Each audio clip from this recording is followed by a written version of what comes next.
Pemirsa, stroke menjadi penyakit mematikan pertama di Indonesia hingga saat ini.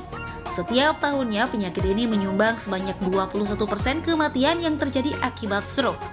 Meskipun mematikan, namun stroke bisa dicegah dengan langkah yang cukup mudah, dengan memilih jenis makanan pencegah stroke.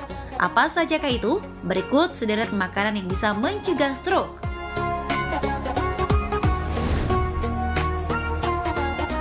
Pertama ada ikan. Ikan laut yang memiliki lemak baik bahkan mengandung omega 3 yang tinggi masuk dalam kategori makanan pencegah stroke. Ikan tersebut ialah salmon, tuna, ikan kembung, dan sarden. Kandungan pada ikan ini ternyata bisa mencegah penumpukan kolesterol jahat. Itulah mengapa ada baiknya Anda konsumsi ikan laut ini secara rutin, yakni 2 porsi ikan setiap minggunya.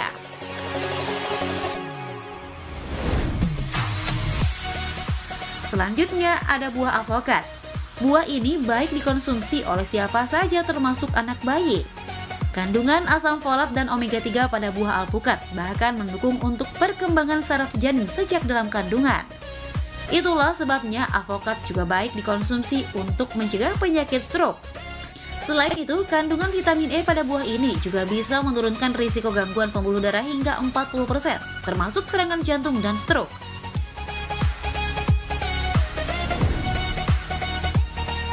Gandum dan sayuran hijau juga masuk dalam kategori makanan pencegah stroke. Makanan yang tinggi akan serat ini mampu melarutkan kolesterol jahat dalam tubuh secara optimal. Selain itu, makanan yang tinggi serat juga mampu membuat rasa kenyang lebih lama. Begitu pula dengan konsumsi sayuran berwarna hijau.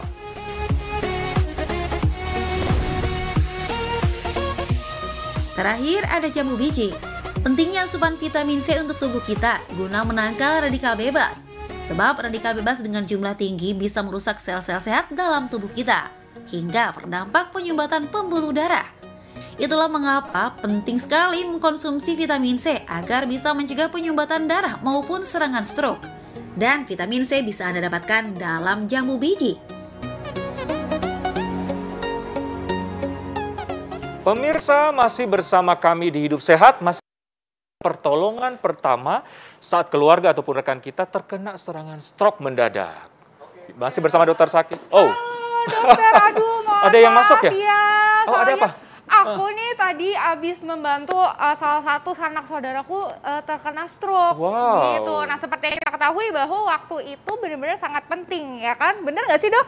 Bener banget. Yes. Tadi udah dibicarakan juga sama Dokter Eklas, jadi tergantung dari seberapa cepat dan seberapa tepat kita menangani pasien yang terkena serangan stroke. Bener banget. Gitu. Berarti Dokter Alin sigap ya, sigap sempurna ya. Di Sigap. samping yang menderita, yang menolong juga harus ini ya. Siap, ya. Betul. Tapi sebenarnya bukan cuma dokter doang loh yang harus sigap ya. Semua orang sebenarnya juga harus sigap. Iya, harus tahu ya. Kan? Okay. Betul. Nah, ini ada fakta mitos yang belum dijawab ya ternyata Dokter Eklas. Iya, benar. Yang tadi Dok, jika melihat seseorang yang terkena serangan stroke, jangan dirubah posisinya sampai kita ke rumah sakit atau sebelum dibawa ke rumah sakit. Fakta atau mitos, Dok? Mitos.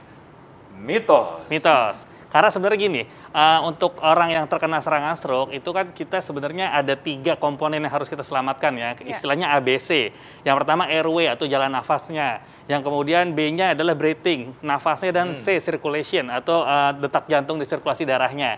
Bayangkan kalau orang stroke itu ada kena di gudang, yang mana sirkulasi udaranya jelek, oksigennya jelek, ya otomatis kita harus membebaskan dia dong ke tempat yang lebih lapang dan berudara yang lebih lebih bagus ya, ventilasi lebih oke gitu loh. Karena dengan itu yang diharapkan adalah sel otak itu mendapatkan oksigen lebih cukup sehingga kemungkinan terjadinya kerusakan lebih lanjut bisa lebih kecil. Yes, betul. Jadi kita prinsipnya menyelamatkan sel-sel yang kan gitu Betul, ya, Dok ya. ya. Gitu, jangan sampai lebih parah lagi. Nah, ini ada fakta mitos berikutnya nih, Dokter. Pada kasus stroke yang ringan, seseorang diperbolehkan untuk diberikan minum. Ini fakta atau mitos, Dokter? Mitos. Mitos. Mitos. Ini mitos. Justru berbahaya. Jadi seringan-ringannya serangan stroke yang dialami oleh seseorang, kita tidak pernah tahu. Siapa tahu mungkin dia tidak lemas tangan dan kakinya, tapi dia terjadi kelemahan pada otot menelan. Kalau otot menelannya bermasalah, dia masukin minuman, dia akan masuk ke paru. Masih mending kalau air putih. Tapi kadang di negeri kita ini sakit sedikit apapun dikasih teh hangat manis. Betul. Kalau teh masuk ke dalam paru, kemungkinan terjadi radang paru sangat besar. Bisa jadi orangnya justru berbahaya bukan karena stroke-nya ringan. Tapi radang parunya yang membuat dia lebih berbahaya. Iya, justru ya. Karena tadi tuh banyak banget tuh dok yang panik gitu kan, begitu ada stroke gitu, ada yang stroke, terus panik langsung kasih teh manis, teh manis gitu. Minum nggak boleh pokoknya ya, nggak boleh minum. Betul, ya jadi, pokoknya nggak boleh. Jadi nggak semua orang yang tidak sadar gitu, itu tuh karena kekurangan gula ya dok ya. Betul. Ya, karena salah satunya adalah stroke. Yes.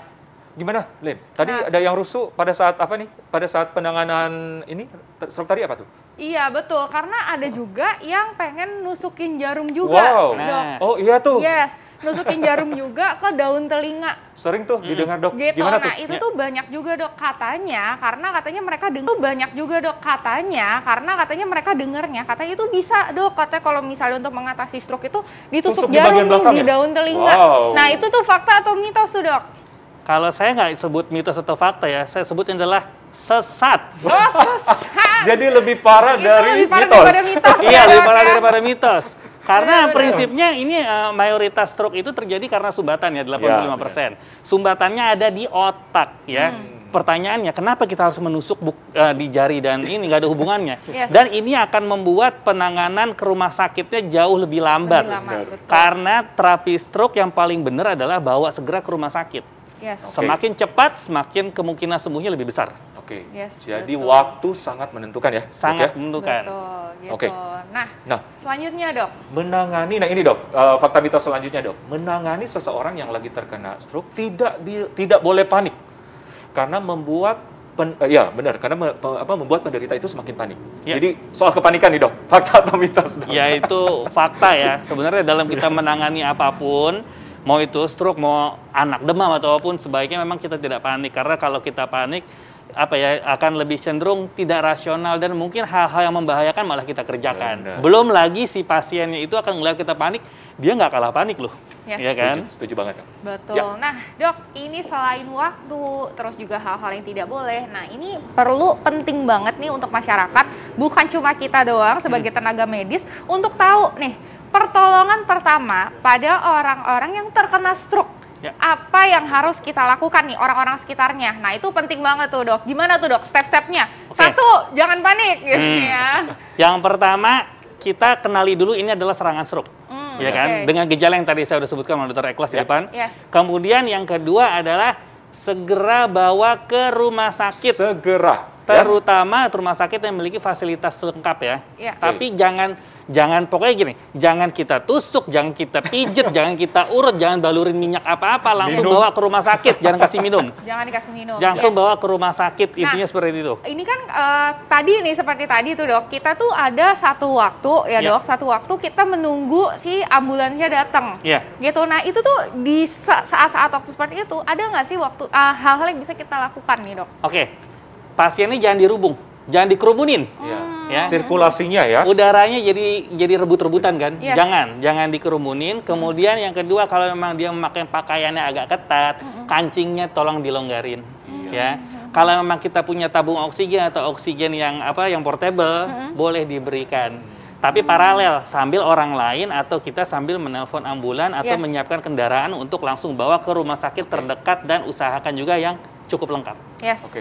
Gitu, Nah, peletakan badannya nih dok, gimana nih dok supaya si airway, breathing, dan circulation-nya bisa kita selamatin gitu, silakan dok. Kalau posisi dari pasien sendiri, sebenarnya kita harus memposisikan jalan nafasnya cukup baik. Jadi pasiennya jangan menggunakan bantal yang tinggi sehingga dia menekuk seperti ini ya. Tapi harus lebih baik kita ratakan, ya kan? 180 derajat. Ya, betul. Tapi kalau pasiennya ada misalnya tidak sadar atau mulai-mulai agak-agak ngelindur, mulai-mulai nggak sadar, lebih baik kita posisikan agak miring. Kenapa miring? Ya, kita agak miring. Oh, dimiringin? Dimiringkan pasiennya. Kenapa? Supaya seandainya kita nggak ngerti kan apakah stroke ini perdarahan atau sumbatan. Kalau stroke perdarahan atau itu dia akan menyebabkan tekanan di kepalanya tinggi dan akan memicu muntah.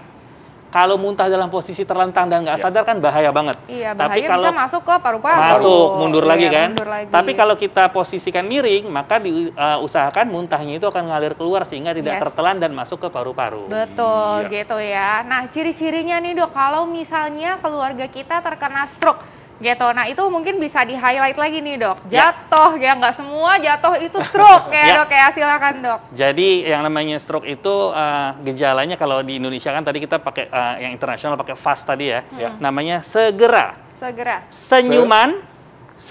Jadi Senyuman? senyumnya bisa asimetris. Oh, Iya. oke. Miring ya dok Miring. ya. Kemudian gerakan. Gerakannya Bisa menjadi lemah ya atau anggota geraknya menjadi kebas sebelah gitu Sebelah, kan ya. ya, Nah, benar. Terus dia akan harus segera bawa ke rumah sakit ya dan bicara segera. Ra-nya adalah bicara. Bicara menjadi susah atau menjadi cadel dan Iya. semua ini muncul mendadak. Dan harus ditangani secepat mungkin karena dalam dunia neurologi, dunia dokter saraf, kita punya slogan adalah time is brain. Benar. Ya, semakin lama kita tangani, maka kematian sel saraf sangat banyak sekali dan itu mayoritas tidak bisa dikembalikan. gitu Iya. ya. Artinya pokoknya harus cepat ditangani dan tidak semua orang pingsan, bukan berarti stroke juga ya. Betul.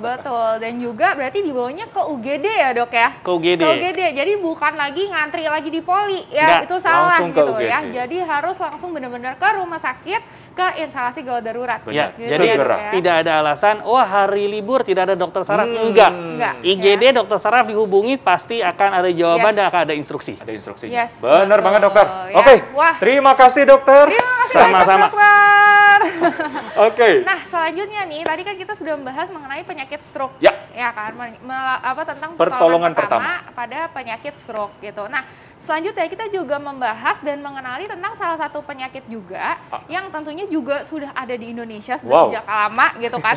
Dan ya kan ini juga penting banget nih untuk masyarakat tahu. Apa tuh? Gitu ya. Apa tuh, Yaitu Dokter Ali? adalah penyakit kanker getah bening. Kanker getah bening. Yes, betul. Dan Dan ternyata juga- ada penyintas Yes. yang akan bercerita mengalami kanker getah bening ini. Yes, betul. Ada Aldi Tahir, Bang Aldi nanti. Yes. Kita akan tanya-tanya lebih lanjut ya. Sesaat lagi tetap di Hidup sehat.